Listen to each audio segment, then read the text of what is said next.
Greeting of the day, guys. It's me, Sahil Jamadar. Now we continue our reading, A Spiritual Student of the SAGES. Great dreamers, dreams are never fulfilled, they are always transcended, means surpass. Written by Alfred Lord Whitehead. It was now 8 pm, and I still had to prepare for my court appearance the next day.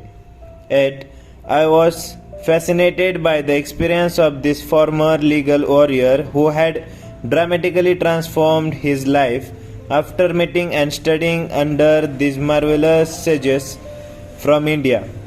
How amazing, I thought, and what an extraordinary transformation.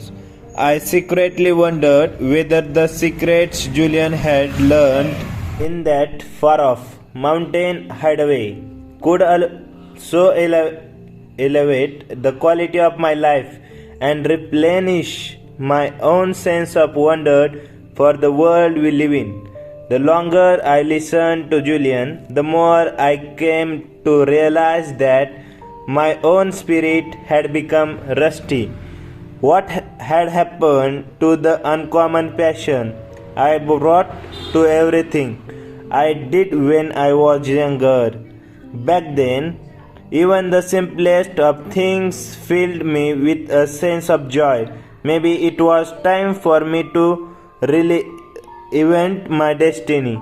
Sensing my fascination with his Odyssey and my eagerness to learn the system of enlightened living that the sages had passed on to him, Julian quickened the pace as he continued with his tale.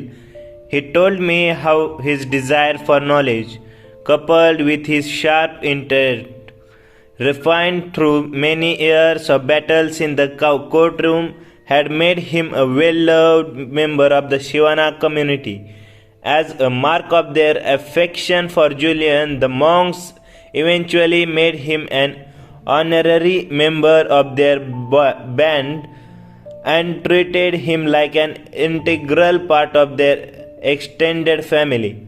Eager to expand his knowledge of the working of his mind, body and soul, and to attain self-mastery, Julian spent literally every waking moment under the tutelage of Yogi Raman. The sage became more like a father to Julian than a teacher, though they were separated in age by only a few years. It was clear that this man had the accumulated wisdom of many lifetimes, and most happily he was willing to share it with Julian. Beginning before dawn, Yogiraman would sit with his enthusiastic student and fill his mind with insights of the meaning of life and little-known techniques that he had mastered for living with greater vitality, creativity and fulfillment. He taught Julian ancient principles which he said anyone could use to live longer, stay younger and grow far happier. Julian also learned how the twin disciplines of personal mastery and self-responsibilities would keep him from returning to the chores of crisis that had characterized his life in the West. As the weeks slipped into months, he came to understand the treasure trove of potential sleepings within his own mind, waiting to the awakened and used for higher purposes. Sometimes the teacher and his student would simply sit and watch the blazing Indian sun rising from the deep green meadows far below. Sometimes they could rest in quiet meditations, savoring the gifts that silence brings. Sometimes they would walk through the pine forest, discussing points of philosophy and enjoying the pleasures of each other's companies. Julian said that the first indications of his personal expansion came after only 3 weeks in Sivana. He started noticing the beauty in the most ordinary of things, whether it was the marvel of the starry night or the enchantment of a spider's web after it had rained. Julian absorbed it all. He also said that his new lifestyle and the new habits associated with it started to have a profound effect on his inner world. Within a month of applying the principles and techniques of the sages, he told me that he had begun to cultivate the deep sense of peace and inner serenity that had endued him in all the years he had lived in the West. He became more joyful and spontaneous, growing more energetic and creative with each passing day. Physical vitality and spiritual strength followed the changes in Julian's attitude. His once overweight frame grew strong and lean, while the sickly pallor which had characterized his face was replaced by a splendid shimmer of health. He actually felt as if he could do anything, be anything, and unlock the infinite potential that he learned that inside every one of us. He started to cherish life and to see the divinity in every aspect of it. The ancient system of this mystical band of monks had started to work its miracles. After pausing as if to express disbelief at his own tale, Julian grew philosophical. I have realized something very important, John. The world, and that includes my inner world, is a very special place. I have also come to see that success on the outside means nothing unless you also have success within. There is a huge difference between well-being and being well-off. When I was a hotshot lawyer, I used to snickers at all those people who worked at improving their inner and outer lives. Get a life, I thought, but I have learned that self-mastery and the consistent care of one's mind, body and soul are essential to finding one's highest self and living the life of one's dreams. How can you care for others if you cannot even care for yourself? How can you go good if you don't even feel good? I can't love you if I can't love myself, he offered. Suddenly Julian grew frustrated and slightly uneasy.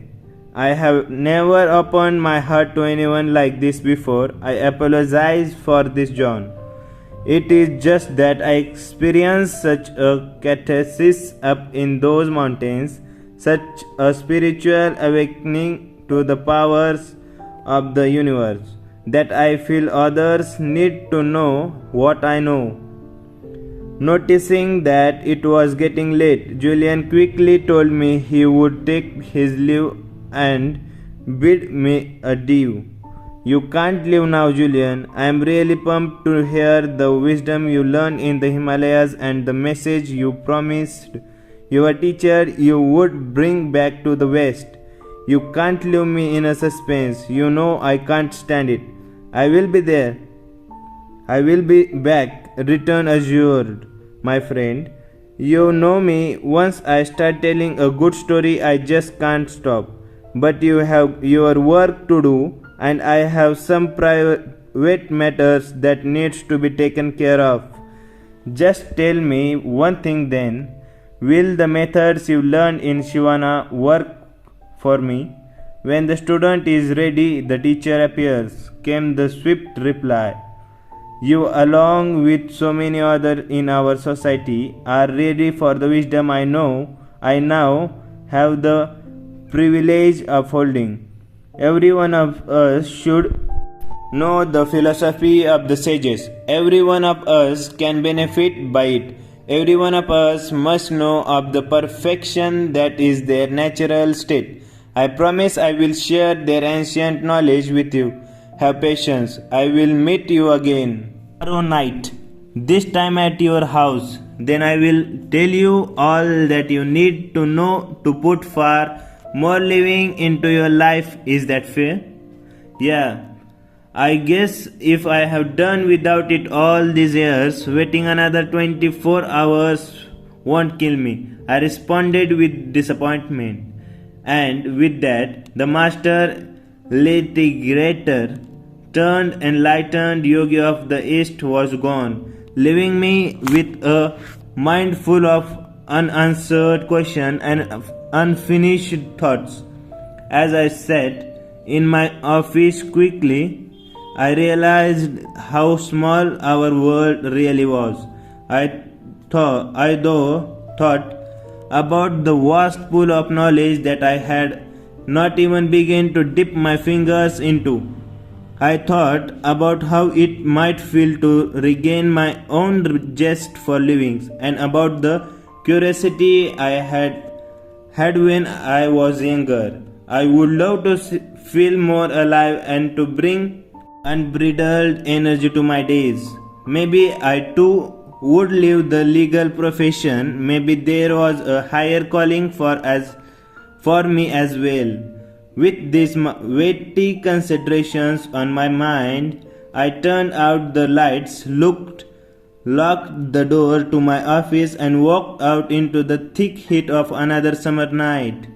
That's enough for today. We continue our reading The Wisdom of the Personal Change. Okay, bye. Have a good day.